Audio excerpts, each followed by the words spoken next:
Assalamualaikum warahmatullahi wabarakatuh. Salam sejahtera dan salam Malaysia Madani. Mekar melati di tepi taman, harum semerbak menawar rasa. Ilmu sejati jadi pedoman, membentuk insan berbudi bahasa. Lembaran buku peneman jiwa, ditelaah penuh rasa dan makna. Tersirat hikmah, tersurat cerita, menjadi suluk sepanjang masa. Saya Nuha Zafia binti Muhammad Farizami, 12 tahun. Bersekolah di Sekolah Kebangsaan Putrajaya Persis 11 3. Kod sekolah WBA 2008. Tak apalah, pendam, lebih baik pendam saja. Awak rasa saya merajuk ke? Taklah, itu merupakan tajuk saya pada hari ini. Lebih baik pendam saja. Buku ini merupakan hasil perahan minda Mimi Rahman dan Syahira Huzami. Jika kita lihat, muka depan buku yang diterbitkan oleh Imam Publication ini mempunyai ilustrasi dan warna yang sangat menarik. Bagi saya, RM35 ini dengan muka surat sebanyak 243 muka surat, sangat berpatutan.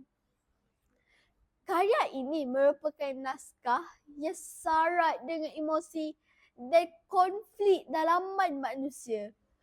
Ia mengangkat persoalan, sejauh manakah wajar seseorang itu memendam perasaan demi menjaga keharmonian. Secara ringkasnya, karya ini menelusuri kehidupan seorang watak yang sering memilih untuk memendam perasaan.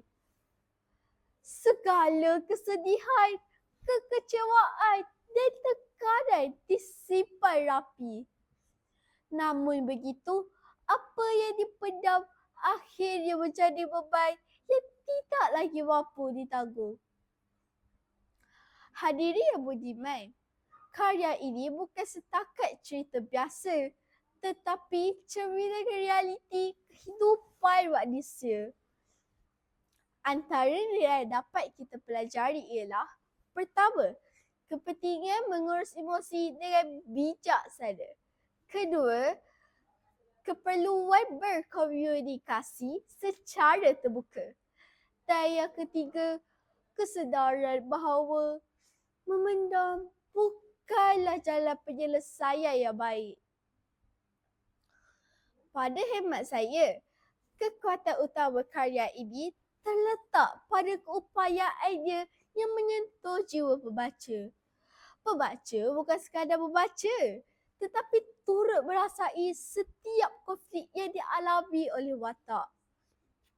Justeru, karya ini sangat sesuai dibaca oleh remaja sebagai panduan dalam mengurus emosi dengan lebih matang.